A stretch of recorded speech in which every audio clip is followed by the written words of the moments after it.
Good morning, YouTube. Jim, Tech Loving. How you doing today? I did a video yesterday. I apologize, I've got a cold. I did a video yesterday and it came out really fuzzy because I used the YouTube, whatever it's called. I can't remember the name of the program. But yeah, for some reason it came out and the resolution was terrible. So I'll do the same video again and try this. So we have Z790 Aorus Elite motherboard, 12600K, 32 gig of TCreate Classic, a RTX 3090, 24 gig, and we have a Corsair RAM cooler on top of it.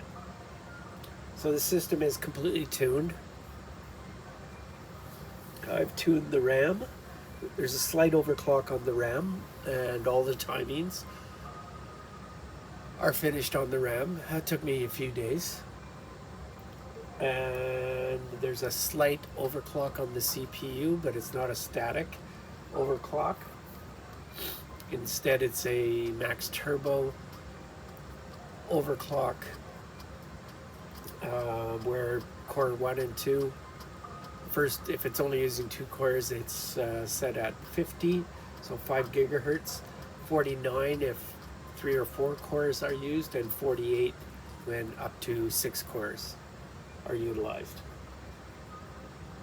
And so I'm going to walk you through that, my BIOS settings. Just running a benchmark here, heaven on the 3090, just so there's something on the screen. Oh, and there's a SAMA 240mm AIO. That keeps this thing pretty cool. Sometimes I run static voltages on my motherboard, especially if they put ridiculous voltages into the CPU. I have a 3900X that really puts, I may sneeze every now and again.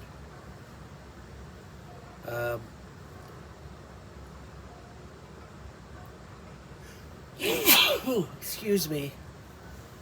Oh, that's terrible. So anyway, I have a 3900X. I believe it's on a Gigabyte motherboard also. Excuse me.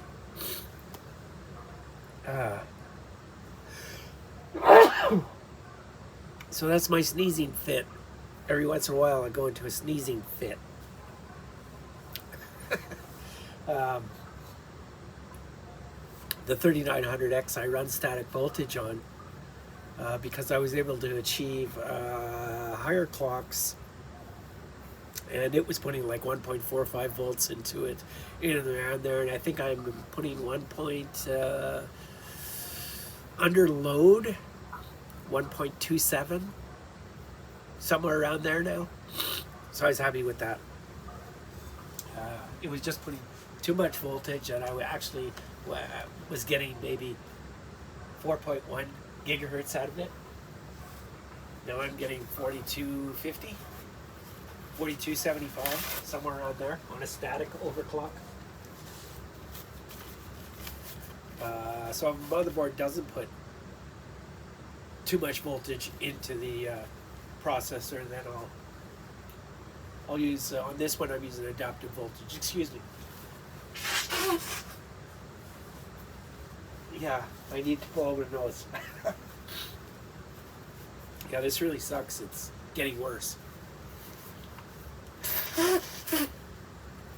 So, I apologize, but I gotta get a video done on this before I put it in the case, and it's gonna go into the case today or tomorrow.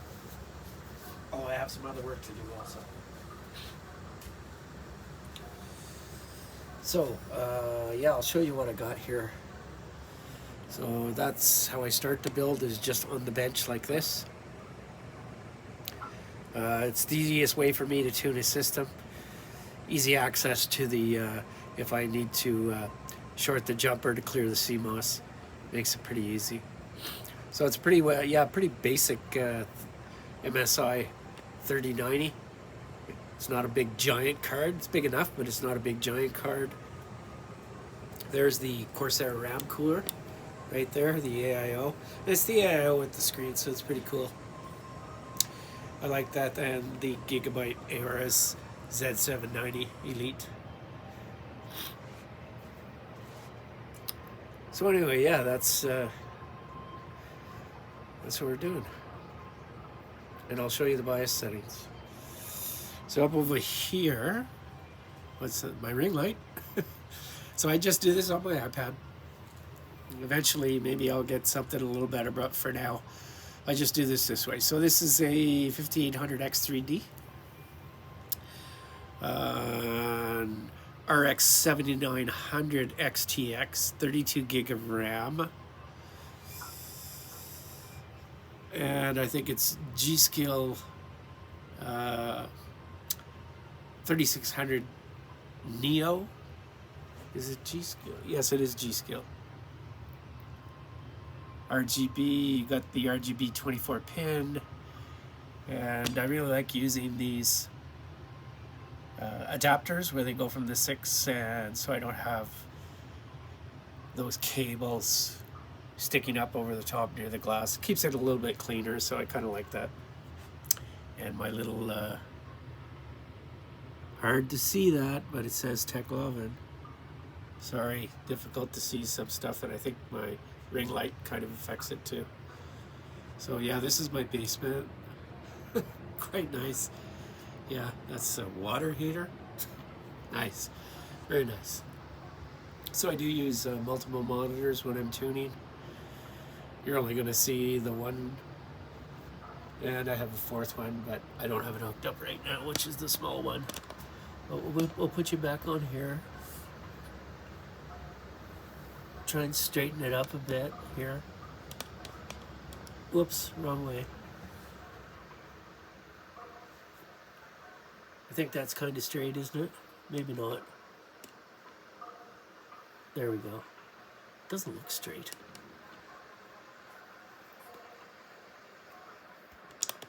Whoop. Sorry for the finger. Yeah, that's weird because my thing is crooked now, but it's somewhat straight. I'll fix that in a sec here. I think it's probably because I had it up and I have it pointed down also. So let's just straighten this out there. That seems to be okay.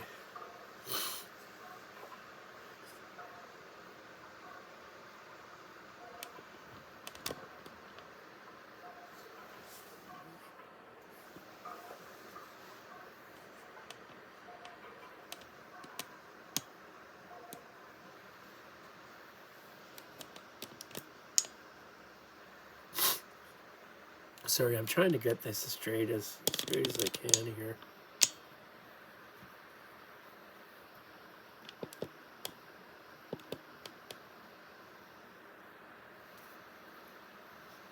I think it's straight. I don't know.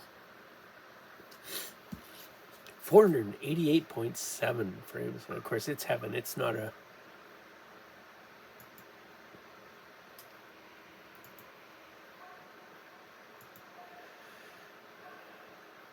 not a hard benchmark, but it works at a pinch. So that's our platform.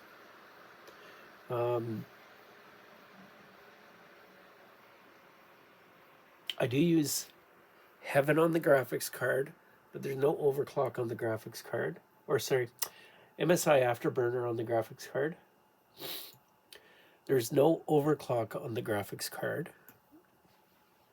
Only the fan is kind of set up here. Yeah. And when I just ramp up, and once I hit 70, I'm at 100% on the fans. Just so I can keep the graphics card as cool as possible. So on our last little run there of Heaven, let me just go okay on this. We're at what, 57 degrees? Yeah, so not very high. 57, 58 degrees.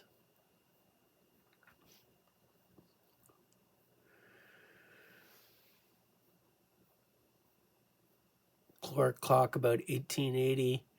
Memory at 97 and a bit. So that's what I use Afterburner for, is for the fans. I do have all the fans tuned in this. I run my AIO pump at 100%. You should all run your AIO pumps at 100%. And that's just the pump. And if you have a header on your motherboard that's for the pump, then use that header for your pump.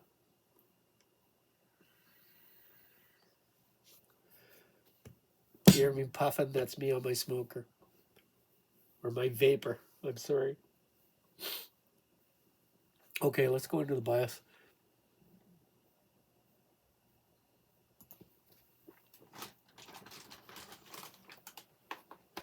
We're not seeing the whole screen, but that's good enough. I'll just move it over this way a little bit. We don't need to see that. If I have to adjust it when we get into the BIOS. Oh, so I go to the start menu and just restart. I have a beep code speaker on here, so I can wait until I hear a beep before I start smashing the delete key.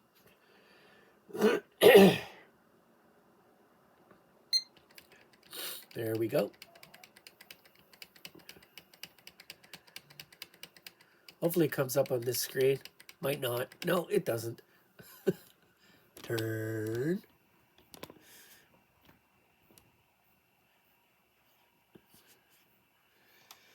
So this is our BIOS. I'm going to have to adjust this again. Move some things. Because everything is in the way around here. There. And that'll help us move this a little bit.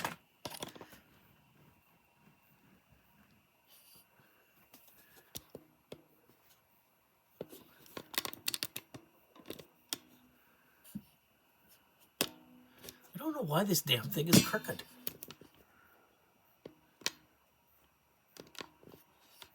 It's odd. Because it shouldn't be. I'm on exactly the same angle as the screen. And yet, it's crooked.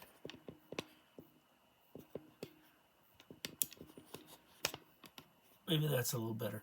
Okay, you're not getting the whole screen, but it's good enough. Good enough for what we're doing. Oh, that's why. There. It had pulled itself out. And now I'm going to put it back in. There, that's a little bit better. A little bit.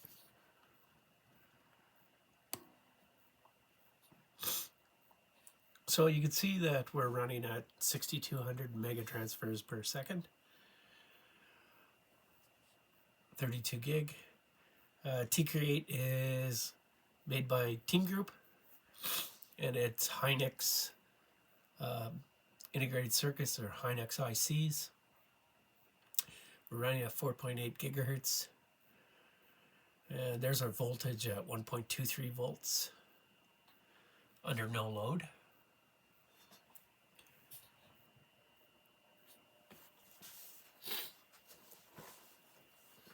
So I'll show you how I have BIOS set up. And well, that's my fans.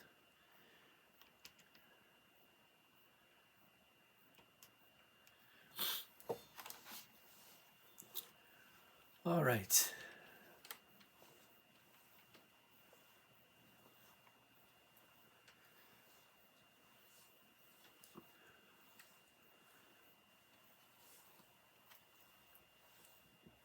I'm using max performance profile. There were a couple of options. Default or max performance. I'm using max performance. My base clock is set at 100 megahertz. I don't have it set above that. Usually, if you're all NVMEs, you can actually set your base clock a little higher, but your RAM is going to be affected. I don't think the GPU is affected, but definitely your SATA is affected. And sometimes if you'll lose your SATA drives if you put in 103, 104 megahertz. So if you're going to overclock from a base clock, don't use SATA drives. Enhanced multi-core performance. I'm just going to go over the stuff. So the ring ratio has been increased a bit to 40. Not much. As you can see, my performance and efficiency cores I have set on auto, but they are changed in the advanced settings here. What have I changed in here? So, I have Intel speed shift technology enabled. That just allows the CPU to not always be at 4.8 gigahertz. And we'll just go down a little bit. I don't think I've changed energy efficient turbo. I have that disabled. It's enabled by default. Nothing in thermal velocity boost. Legacy game compatibility mode, because I build gaming machines, I have it enabled. Virtualization and Intel virtualization, unless you're running a virtual OS, you can have this disabled. AVX, I have my AVX offset at 0, no offset at all. And this is where I have my active turbo ratios. So I'm set on manual. And there's 2 P cores active, 1 or 2, 3 or 4, and then 5 or 6. So I run it all core under load, 4.8 gigahertz. And then my E cores are clocked a little bit higher than what they normally would be. So you look on the right here, that's going to be your stock clocks. And so I'm 200 megahertz on the E cores. And I think that is about it. And I've got, yes, the per core limit is the same as the turbo ratios.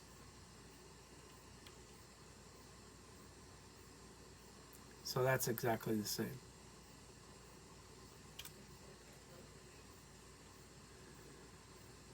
Okay, let's go up a bit here.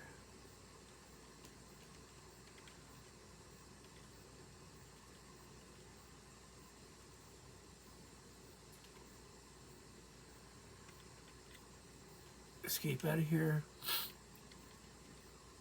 So here you can see I do have XMP enabled, and I usually just do that just so I can see what the timings are under XMP, see if there's anything in the secondaries or tertiary timings that they've changed under XMP, but most don't. It's just the primaries and the voltage. So this RAM is 1.1 volts under XMP. I don't need to, I could actually just, so it has XMP, XMP1 and XMP2. I believe, what am I on? Oh yeah, I believe XMP2 is 5600, 45, 45, 45. But I could easily just disable this because I still have it set at 6200. My timings are already done. So I don't need to have the XMP booster per se. Go to my advanced memory settings, my memory reference clock at 100, gear 2. I think you have gear 2 and gear 4. You're going to set it at gear 2. Right now I have enable fast boot, just so it boots quicker, but when I'm tuning RAM, I disable fast boot. I'm going to use this setting down here where I disable the fast boot when I'm tuning. I'll just leave it on enabled for now. Dynamic memory boost, no. Real-time memory frequency disabled. Memory timing mode, I didn't know what to use here, so I used dynamic. And a retry loop count, so as I'm tuning I can set this whatever I want, 3, 5, 7, 9, nothing, or auto. And that just allows the motherboard to, as it's training, that if it can't train, it'll try it again. So our RAM stick, this is the info that we have for our RAM stick. You can see under, so Expo is for AMD over here, and then XMP regular for Intel. So you can see XMP1 VDD, VDD-Q, VPP voltage. This is what they would set at, the frequency and the timings. These are your primaries, 48, 48, 48, 96. Let's get out of there. So that would be under your XMP setups. I don't do anything in here, although I could enter my own user information. Sorry, I'm gonna have to blow my nose again soon, or I'm gonna sneeze, one of the two. In the training settings, I haven't changed anything in here, but there's a pile of settings. Yeah, so I haven't changed anything. I've left everything on auto there. And these are my present timings. So I'm hoping that this turns out on the screen, but it's 32, 38, 38, 50. And you saw before they were 48, 48, 48, 96 under XMP.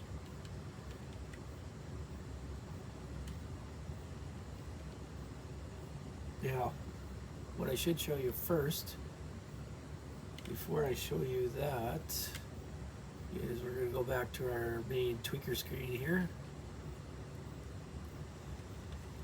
DRAM voltage.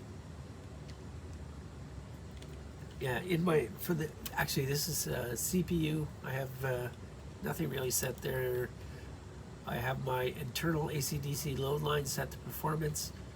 My load line calibration set to high, so if you look at the graph on the bottom, you can see the V droop. Once it's under 100% load, I've maxed out the V-core protection, both. And V-core current protection, I've maxed that out to the extreme. Nothing in internal. More so for the internal graphics, which I'm not using. Get out of here. Escape key, by the way, to go back. Okay, so my DRAM voltage, here's my VDD-Q. So I have it set at 1.25. It would have been 1.1 perhaps under normal settings. And VDD2, I have it set the same as my CPU voltage.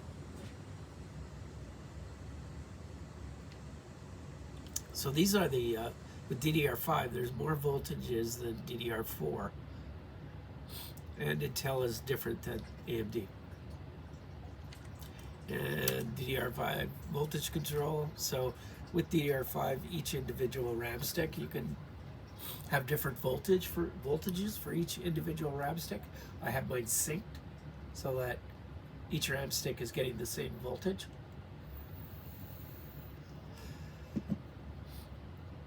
So you saw 1.1 was XMP. I'm actually putting 1.4 volts into this. There's my VDD-Q right there. So I'm putting 1.4 into each stick. And there's my VPP voltage. There's nothing wrong with putting 1.4 volts into DDR5. Nothing at all.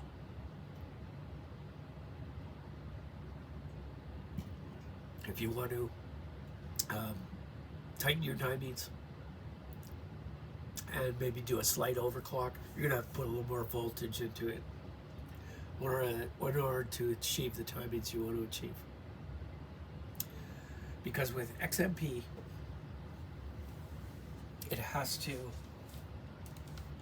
XMP or the AMD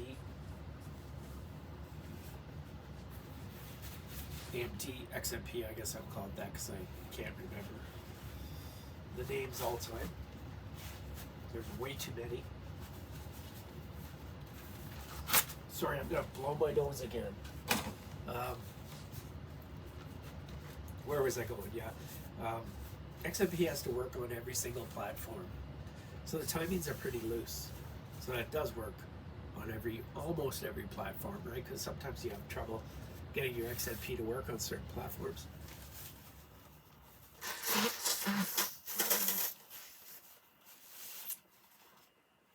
Sorry, had to do that. That was my furnace, by the way. It's now shut off. Because I am in the basement. Ugh. Hopefully his cold goes away by this week. By this week. Yeah, so this RAM is tuned to this motherboard, to this platform. So we'll go back to our RAM timings.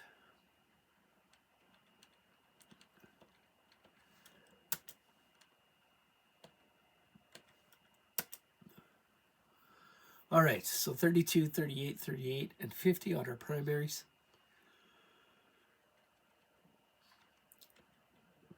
I get the 50, so TRCD and TRP are usually the same, so I add TRP and TRTP, which is down here at 12, to get my 50 here. So when you're tuning RAM, just play with the primaries first. Leave everything else on auto. Just play with the primaries. So try and tighten down your primaries. Don't do a whole pile at once. Just like go 2 ticks. So if you were 48, go 44. And if you're, you know, if you started with 44, 44, 44, you can do that. Sometimes TRCD, it's tough to change. When you change it, all of a sudden you don't boot. So, but most of the time you can. Add voltage first, put voltage into your RAM. You can start at 1.35. So start with your voltages. Raise your system agent voltage to 1.25, perfectly safe. You can go up higher than that. Your VDDQ, sorry, that was 1.25. You can go up higher than that. You can probably go up to, BuildZoid would say 1.4. So, and he plays with a lot of RAM to get maximum performance out of it. Crazy, crazy high performance. Anyway, yeah, play with, whoops. I changed that. Didn't mean to change that.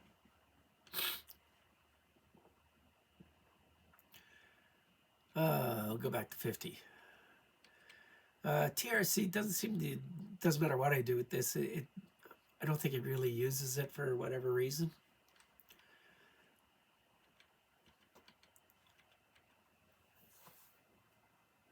My TWR is at 48. TCWL, I set it to be low cast latency. So if your TCL is at 32, you can set it to below is at 30. So if yours is at 46, you can set it at 44. RRDS and RRDL with a T in front, and TFAW kind of all go together. So you can start with 6624, 4624. I have mine as tight as I can get them at 4424 with the TFAW. I haven't touched WTRS, WTRL, or these because I'm not sure exactly what they do, so I just leave them on auto.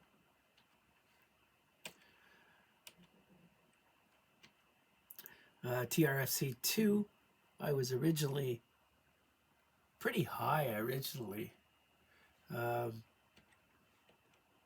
I'm at 368. Multiples of 8.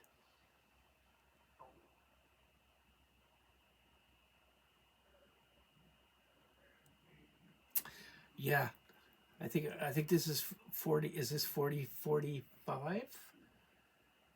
No, it's not. 44. 8 times 4 is 32. 43. 42. I can't remember. But it's a multiple of 8. 368. You can set your TRFC PB at 240. Really doesn't have much of an effect, but that's what you can set it at. There's my TRP set at 12. You can try 12. T5 we talked about it. And command rate I've left at 2. I did try it at 1. I seem to have better performance at 2. And when you're overclocking, just leave it at 2 to start, and then you can try it. This setting, the TREFI, you can max it out if you want. I have it set at 32,000. Can help with latency. Same with the TXP. A lot of these, so these are secondary timings up here. These are the primaries. And then we get into the tertiary timings, which are down here.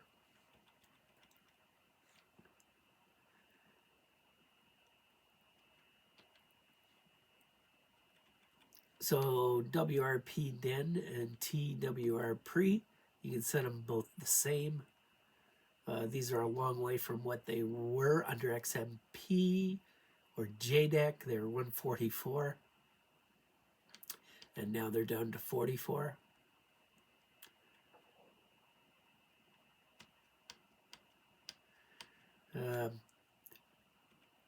Some stuff I leave on auto.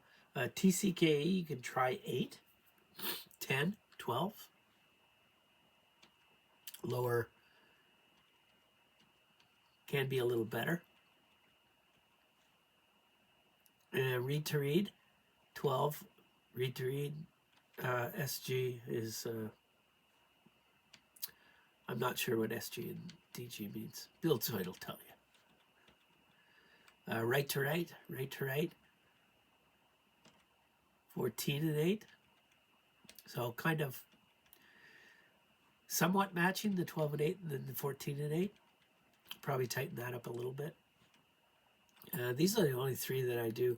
And right to read, 6654. Can't remember. And then that's about it. I don't touch any of the other timings at all. I just leave those all the same. So that's it for the memory. It takes a while to do this. You can try and use these timings. So this is Hynix RAM, Hynix ICs.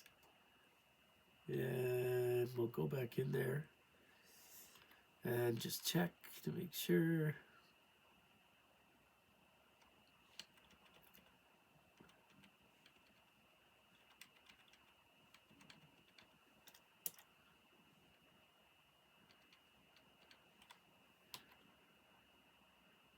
Whoops, wrong place. Gotta go back up. By the way, the little stars are in my favorites. So if I press the insert key, I can put those in my favorites so I don't have to fly around the menu to try and find settings. Fly around all the BIOS menu. Yeah, we go to our SPD info. As you can see, I have nothing in 1, only in 2 and 4. Slots 2 and 4.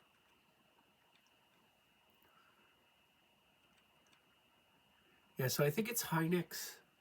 I'm going to say C die. So you can find out what your dies are. You can go to your manufacturer's site, find your RAM, see. You can find the information on the internet as to what your dies are. And that's going to tell you where you can go with your overclocks. DDR5, there's really only a few that are, you know, it's before with DDR4, Samsung B die was the best, and that's not really the case with DDR5. It's the Hynix that's really good. So I think this is Hynix C die. So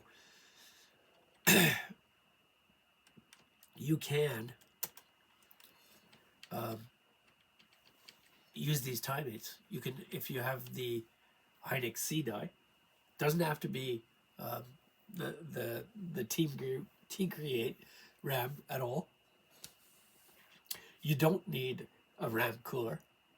I just had one available. I actually did all of these timings with no RAM cooler. I did not use a RAM cooler to get these timings. It was all done without a RAM cooler.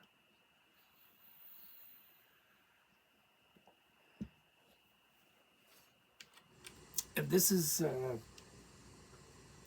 yeah, you could try these timings and use them. Use the same voltage. You can use all the same voltages. You can just refer back to it. This is as good as I can get the system. I can't escape back out of here. I can't get any. This is the best tuning I can do, where it's 100% stable. So when I put 100% load on it, it's completely stable. And there's nothing else in here.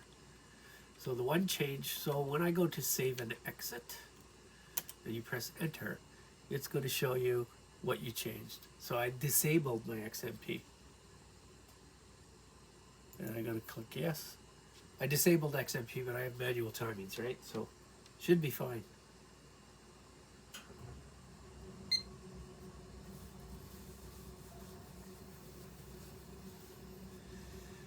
And now we'll probably have to change screens.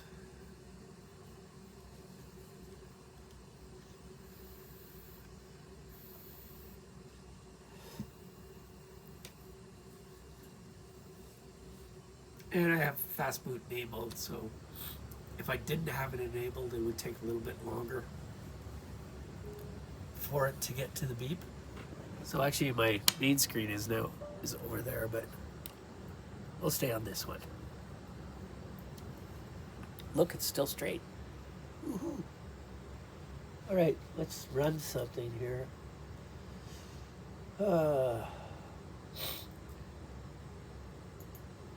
Show you some of the programs that I use also when I'm doing all this.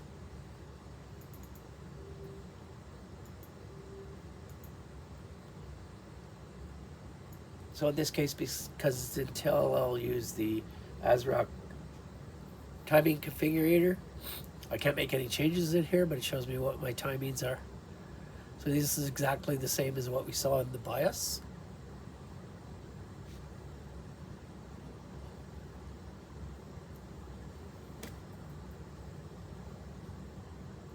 And I hope you can see that. I'm pretty sure you can see that.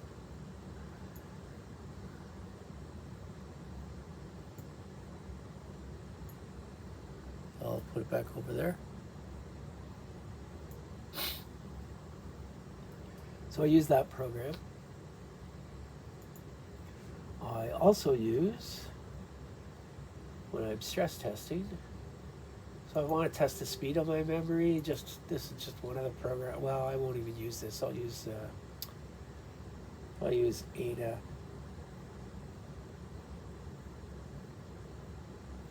But this is another free program that you can download. It's MaxMem 2. Just give you a rough idea of your memory speed. None of them are perfect. They'll give you different results every time you run them. But it's one way to find out in what direction you're going based on your timings, right? So you're going to run this every time, you know, you want to make sure you boot back into Windows.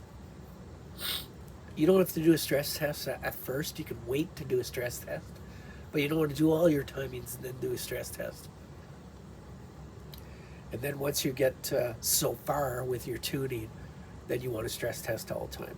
So that's what we're getting, about 4588. We started at, I'm going to say 40 under XMP settings. Somewhere around there. I'm also going to move you a little closer here to the screen, just in case it's doing the same thing it did yesterday, because I don't want to do this video again if I can help it. So I'll just move you a little bit closer so that we might be able to see our timings a little better. All right, so, and you can log this. So we'll just run it again and we'll log it, and then I'll show you the log.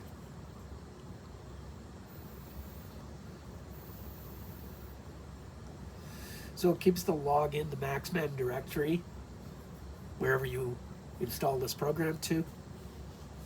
And there really isn't an installation with this. You just download and unzip it, and it unzips it into a folder. And then you can grab it out of the folder, create a shortcut, put it on your desktop, put it in your start menu, whatever you want to do. You can see it's a little bit different. Our latency is a little bit different than it was. But this RAM is very consistent across the read, write, and copy. And then it creates, I'm just going to open my log here, double click my log, bring that over here and show you. So here's my log, but I'll click OK on that so that I can open. I really should give myself a, I'm going to change my mouse here.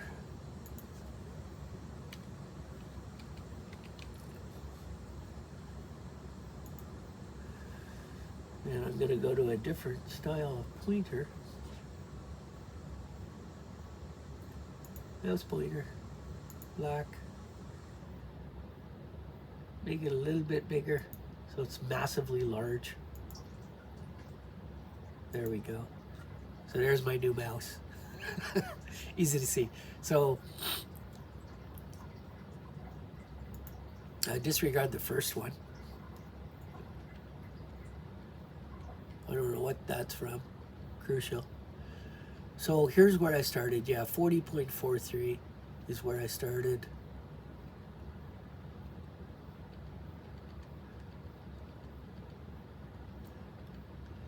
So at that time my read was 32, 48, and 40.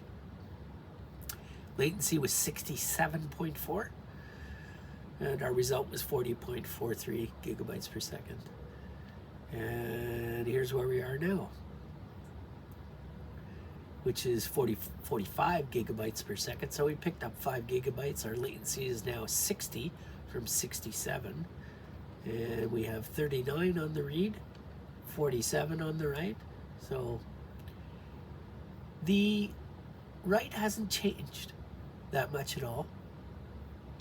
And 49 on the copy. So it's the read and the copy has changed considerably after tuning. We can close that. So that comes from this program right here, Nvme, as soon as you click on the log here.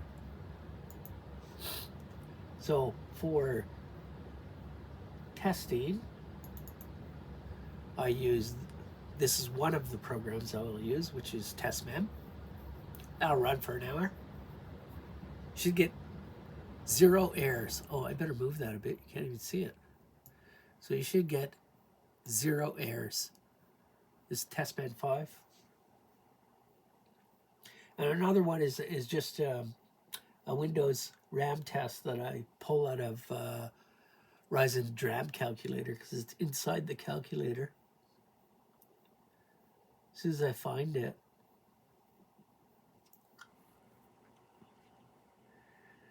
And Y Cruncher would be another one that I would use.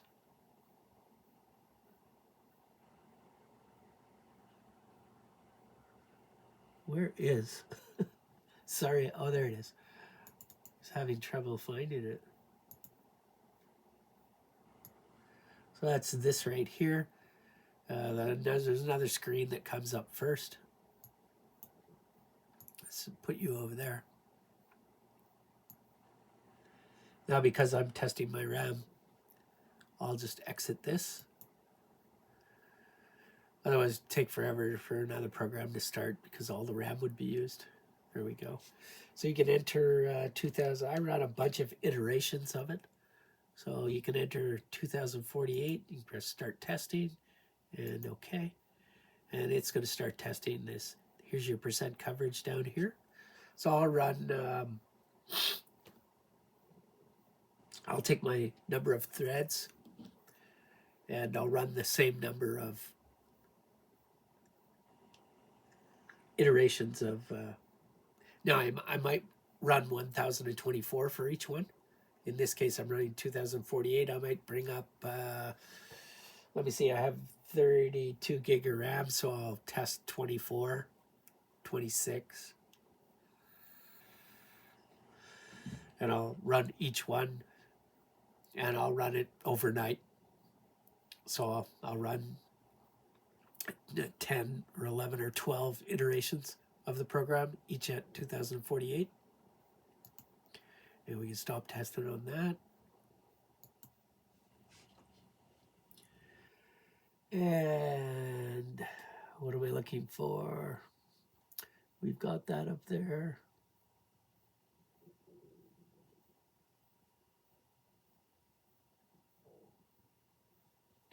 Sorry, I'm looking for something else here on my desktop. I wish I didn't have all this stuff on my desktop.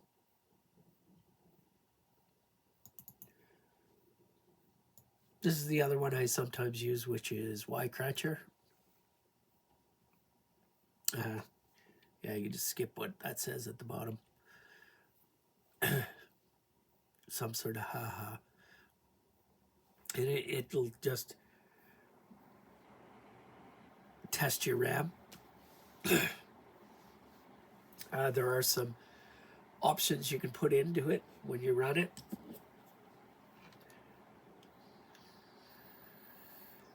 And that would be space at the end of, you can open a command prompt and edit the VST. You don't need to edit it, but you can run this VST file.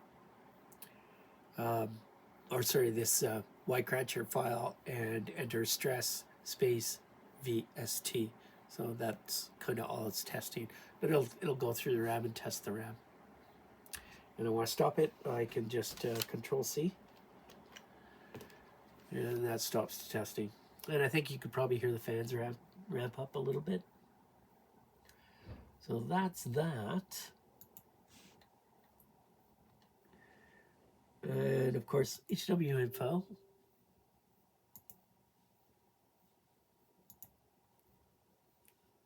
You could use HW monitor also. I kind of like HW info. So that's going to give you, you can see what our P cores are running at now. That's because we have C states enabled.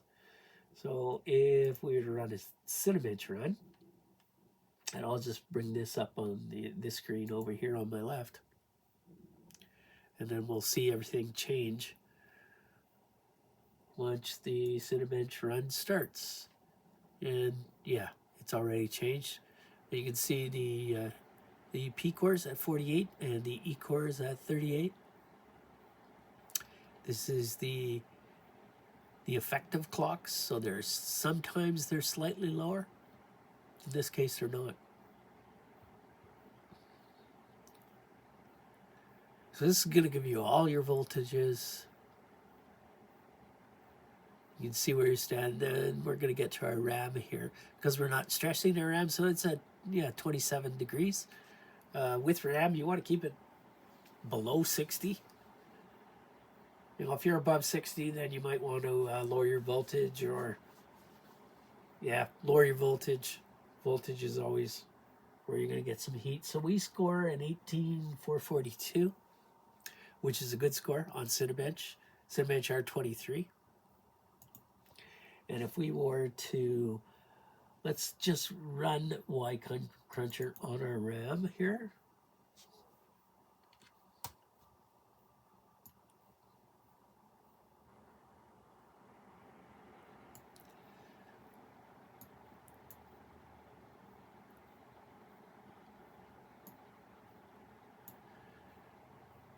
And we'll just let this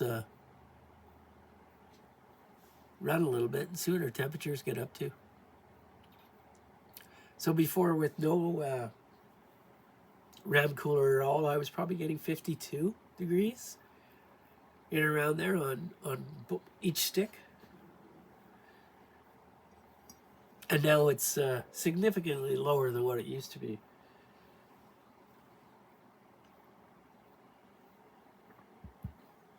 With anything, heat's the big killer. CPU, GPU. Your GPU will throttle, your CPU will throttle. Your RAM might just crash.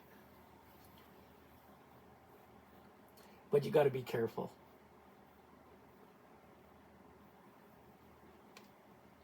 And this puts quite the stress on the CPU also. Like right now I'm running at 78 degrees on the CPU. And we can see that in here. So our RAM's at 31.5. Our CPU is at, 79 on our package. Our distance to TJ Maxx, because it's Intel, is still, so it's going to be 100 degrees. So we're still 32. And it should be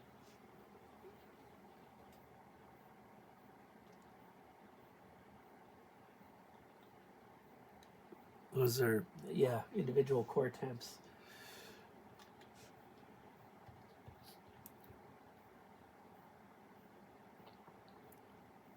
Our memory is now at 39. Oh, I'm sorry, 33. 33.3. And I have to blow my nose again. Suckage. It's just like a waterfall. I'm gonna go through all my paper towels.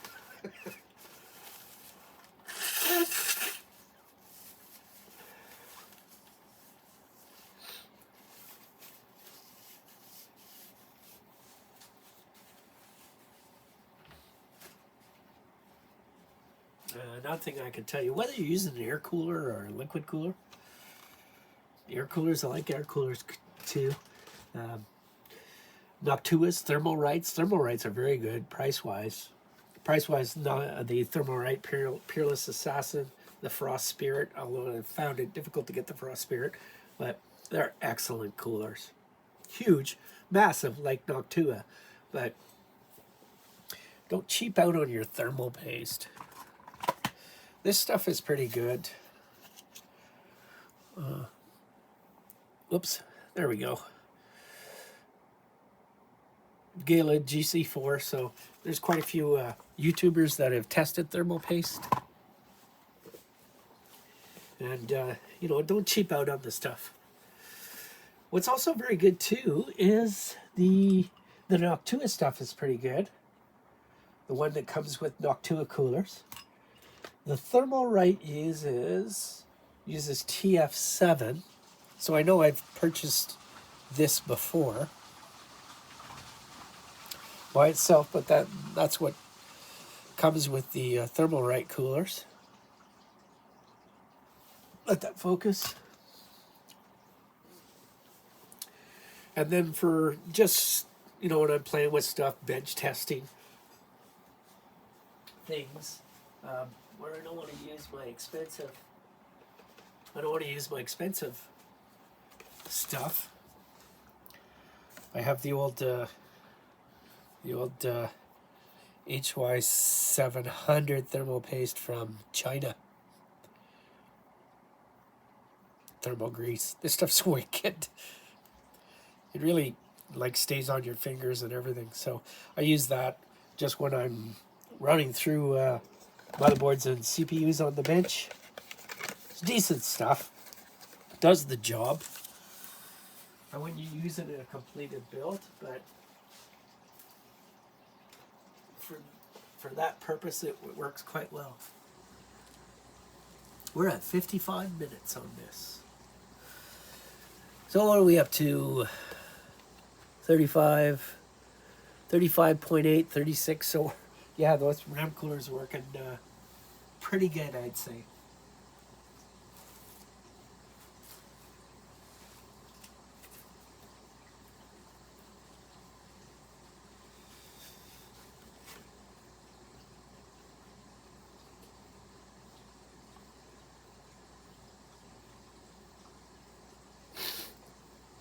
So we have I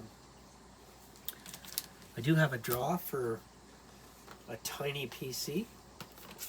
And it's pretty cool because I actually wrap, I'm going to take the, well, I'll leave that on there. I'll take that off for now. So I actually wrap these PCs. Oh, see if we can get it in the screen there. It's hard to see the Lenovo.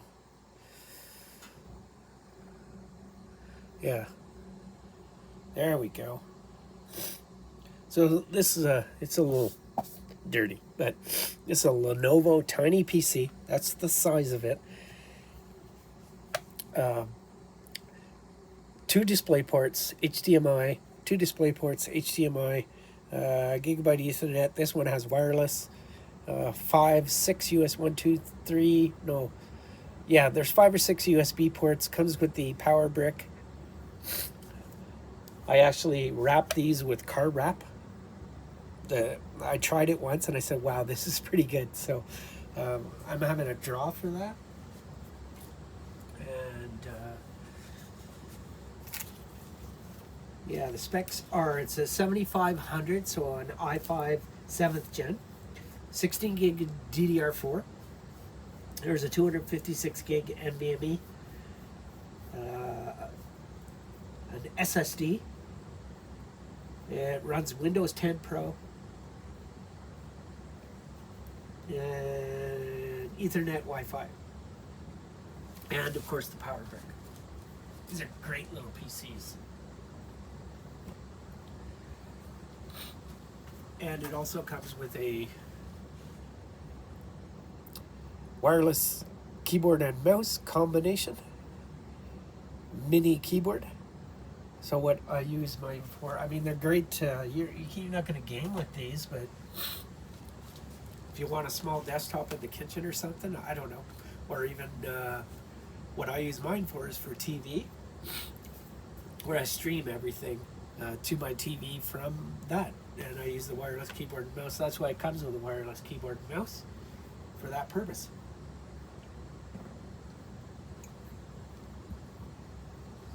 Have a sip of my coffee because it is morning. So if you want to enter the draw, I would need some information. You can email me, and that's the best way to do it. So techlovin599@gmail.com, and just leave me your name. I'll have your contact info because I'll have your email and what city you're from, so I know like who's going to win this. And I'm hoping that once I get 1,000 subscribers, then I'll go ahead and do the draw. Anyway, yeah, techlovin599@gmail.com. So that's that. What are we at now? Still 36.8. So this is, you can see the Y cruncher, and we're passing the tests. It's always a good thing. Like I say, with RAM, you get one error. Then you got to go and change some timings. That's why you only do a couple at a time. And then you can test. You only need to run 10, 20-minute tests to start. And once you're happy with everything, then you can run the full overnight. test and just let it run overnight. Just make sure you set your system to not fall asleep. You can still have the monitor shut off, but you can just do that by going down and editing the power plan. Pretty easy to do. Go to your search menu here down on the bottom and just start typing in. I'll do that right now. EDYT, and it should come up.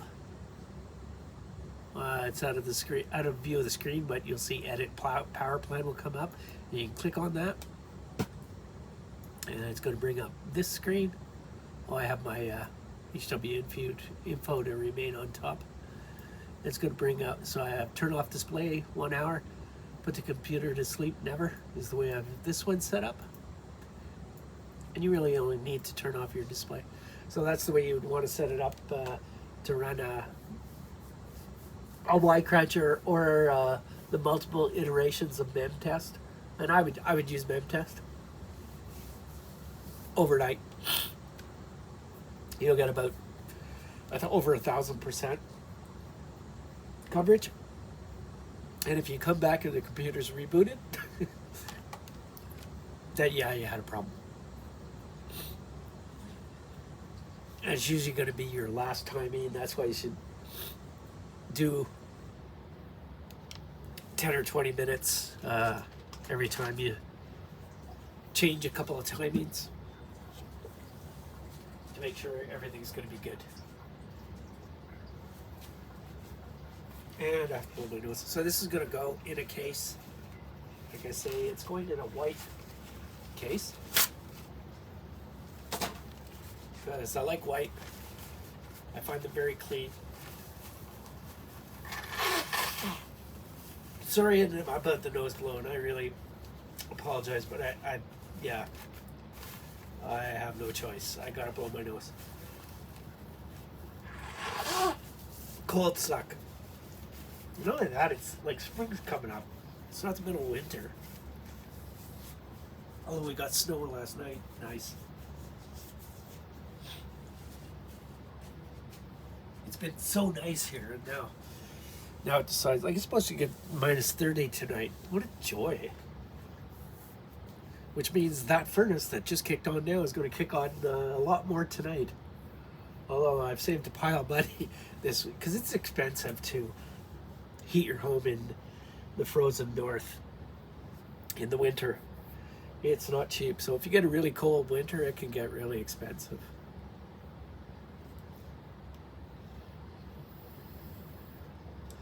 Just let this run a little more. What are we at? 37? My glasses on to see. Yeah, 37. I really hope this video, because I've spent an hour and 3 minutes here so far, I hope that it's clear.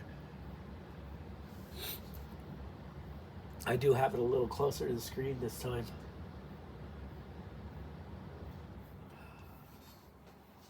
All right, let's just Control C on this one.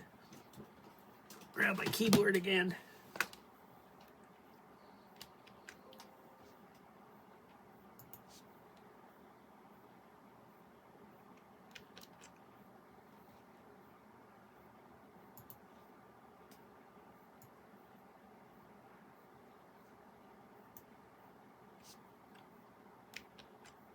There we go, that's closed. And we're going to see our temperature drop on our RAM, although it drops relatively slowly. As you can see, we didn't get very warm at all on the RAM.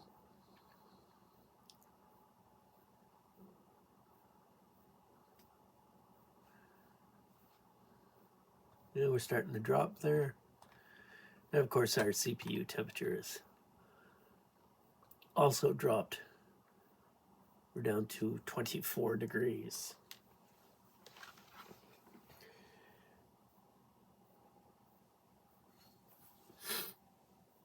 Oh, sorry. I guess that was way in the wrong location here. There we go.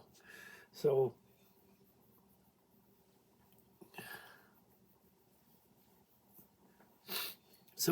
yeah, as I said earlier, it's a Sama cooler. I'm pretty impressed with Sama products. They're pretty good. and they're inexpensive, which is nice. You know, it's just like Thermalright. Thermalright air coolers are inexpensive. You know, you pay for the name brands, right? You pay for Noctua, but Noctua is a great cooler. Their Chromax Black is a gorgeous cooler, gorgeous air cooler. It's still massive, but it's a lot nicer than that original Noctua brown, whatever sewage color that was. But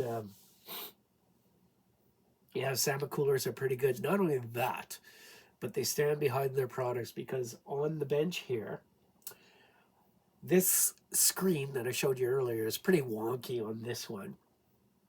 And it was from the beginning. It was a brand new cooler. And so I contacted Sama, and I think I might have sent them, so I don't remember exactly what I sent them. Might have sent them some pictures. I sent them a copy of the order number. And they replaced the cooler. And they said, yeah, just keep the other one.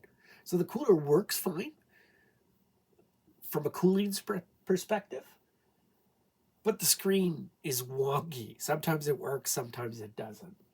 So yeah, and I've already received that cooler. So they stand behind their products, which is absolutely awesome for a company like that. So I'll continue to support them. On another note, and because I was going to mention it in every single video, and I'm going to continue to mention it, is we all are familiar with this company right here. Well, I'm sorry, but they don't stand behind their products. So this is a 2 terabyte 980 Pro drive. So I sent Samsung pictures, a copy of the serial number, gave them all the information they needed to get. What I didn't have was the invoice. So I didn't have that. But they're really very aware of this drive's problem with its firmware. So it's firmware that starts with a 3. Now, this started with a 3. I used Samsung Magician. I was able to access the drive, but when I went to update the firmware, it failed. So the drive had all, and what happens to these drives right here, is they go into read-only mode. Once they're in read-only mode, they're done. So Samsung is perfectly aware of the problems with these drives, so they shouldn't make you jump through hoops to have them replaced. So this drive didn't get replaced. They wouldn't replace it. So they ended up with the double middle finger salute. And I won't use their products ever again. I won't even buy their TVs. Because if that's the way you're going to treat your customers, and that's the way you're going to deal with a known problem, yeah, I have an issue with that, so I just won't use them. Besides, they're not that good anyway. Their price to performance, you're paying for the Samsung name, but the performance really isn't that good compared to other drives that are out there. My recommendation for Nvme drives, Western Digital Blacks. There are a few others out there that are really good also, but Western Digital Blacks are really good. And there's a few YouTubers that have done tests on Nvme drives. I've had great success with Western Digital Blacks. I think they're really good drives. They're expensive also, but they're very good drives. And then there's SP or Silicon Power. They're not bad drives. What does this one have again? I can't even remember what it is. But it's a decent drive. It's not fantastic, but it's a decent drive. This is the Sabrent Rocket, so they're not bad drives. Like I say, decent drives.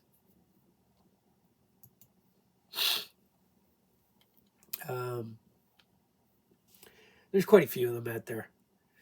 But the Western Digital Blacks, not the blues, the blacks.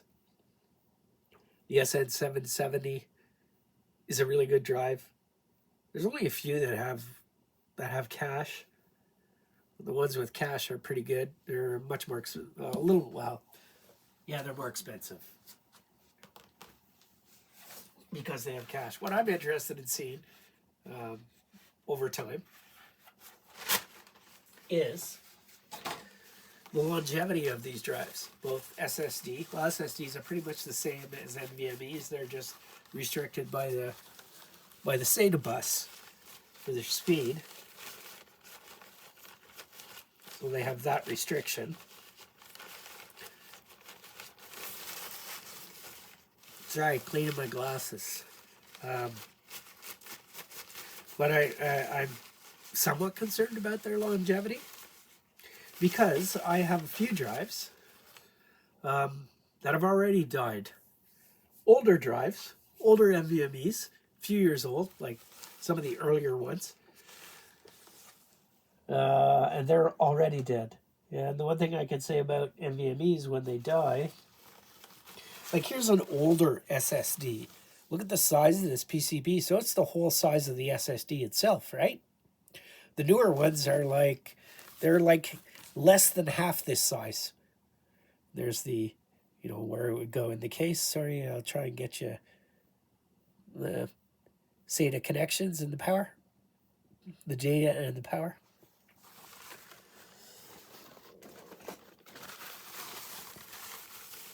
And obviously that drive ceased to work. One thing about these drives is that they don't give you any warning.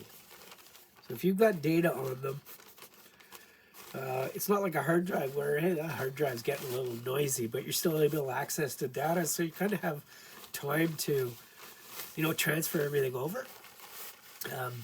With SATAs, I've had SATAs that one day they were working and the next day they were dead.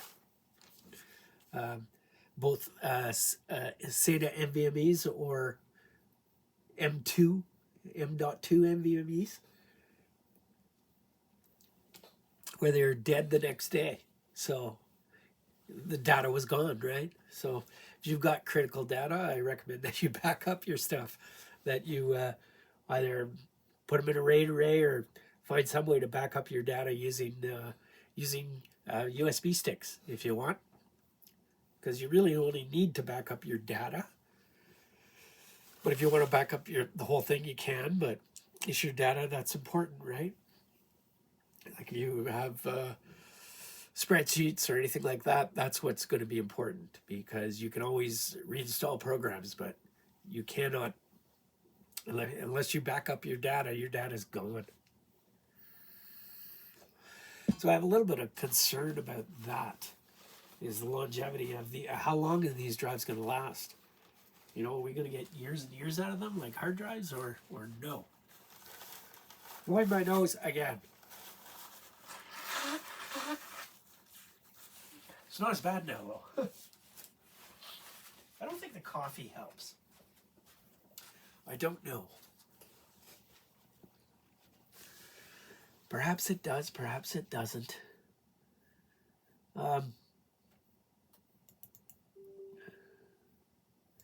Here's another program that I use.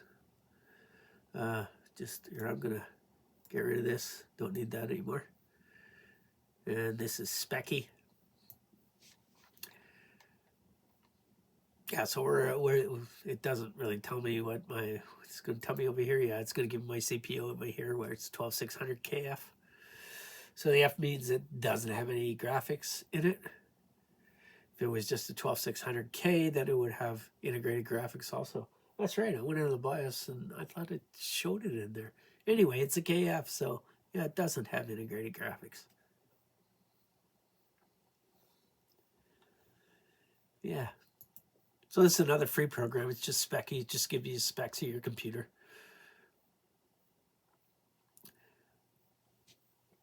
If I'm buying something off of somebody, a used computer or something, I'll have them download Specky and just send me a screenshot of the Specky, because we can maximize this, and then then I can see exactly what it is.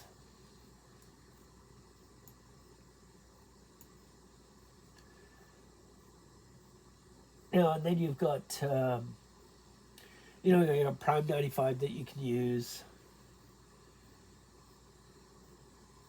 You've got AIDA 64, and if we open AIDA 64, AIDA 64 you can use for 30 days free. which is nice. I'm still on, I only use the trial versions. I'm not paying for it. This is the only way you can't use the where it tests it all at once, the memory, in the unpaid version, and the paid version you can. So that is our read speed on our memory. So just another one that I use to test speeds beside Nvme 2.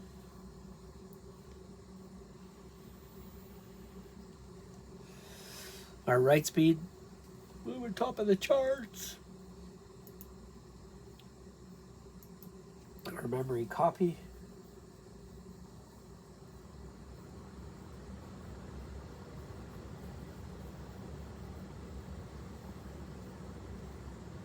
It takes a little longer to run through the memory copy.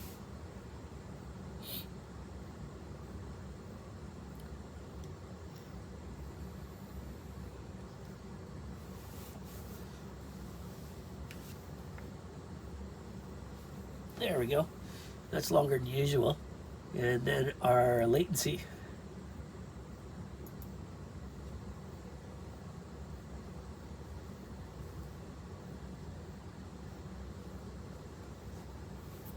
I'd like to get the latency a little lower if I could.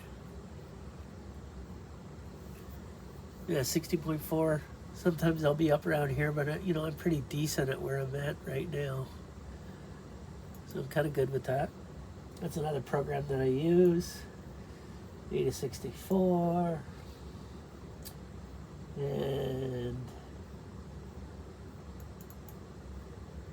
for an SSD, I'll use the SSD program. That will check my NVMEs or the speed of my NVMEs.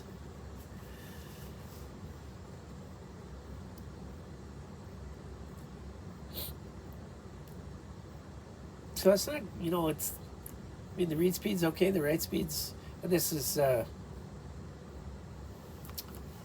write speed's not great. And this is the Sabrent Rocket. Western Digital Blacks, they'd be up around 5,000 on the read and the write speeds.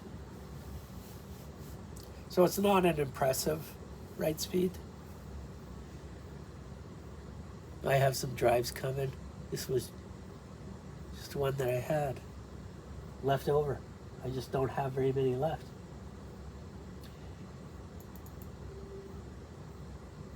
And another one that you can use is Crystal Dismark. So you can use this one also.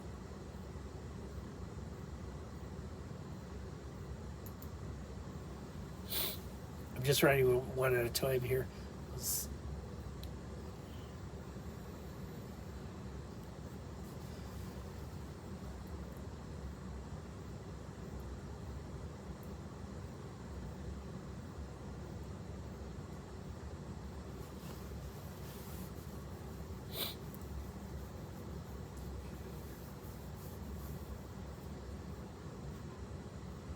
So this would be your theoretical.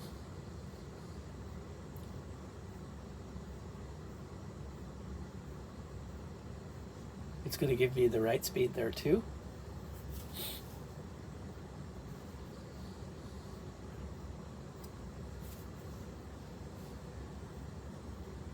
It's probably a little more accurate than what other things going on.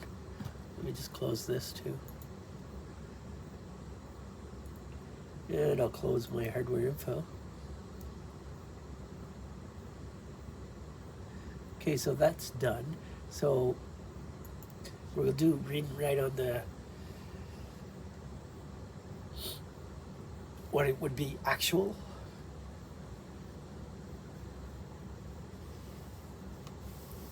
There shouldn't be such a huge difference between the two.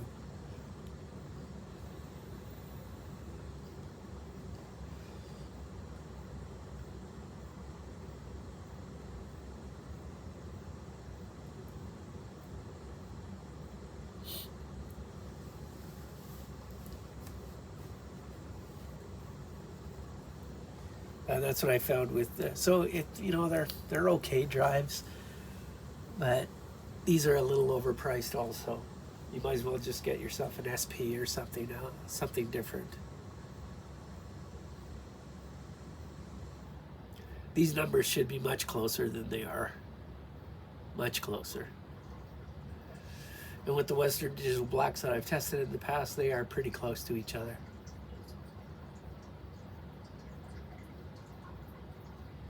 So that's another program I use when I'm testing systems. And then if I want to clone a drive over, I use Disk Genius. It's also a free download.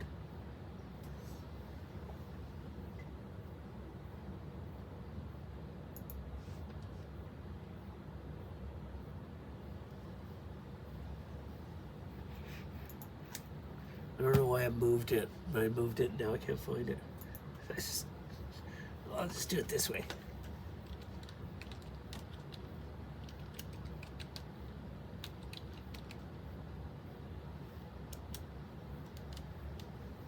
I'm not sure where it went. It seems to have disappeared off my desktop. Or I'm probably just not seeing it. Or it might have not been, I may have already removed it. Anyway, yeah, that's about it. Yeah, because I don't want to blow my nose, I can. So that's about it for now. That's tuning your RAM, tuning your RAM to your motherboard, and setting everything up before it goes in the case. You can do it obviously while it's in the case also. It's just if you need to clear the CMOS, now you got to find the clear CMOS jumper and do that, which is a little bit of a pain when it's inside a case. When it's on the bench, it's pretty easy to do it that way. So I just have this resting on a couple of foam motherboard, resting on a couple of foam sheets, so I get it up a bit so I can get the graphics card in. Yeah, that's the way I set it up. So anyway, you have a nice day. I'm Jim from Tech Lovin'. Thanks for watching, and we'll see you in the next one. Bye-bye.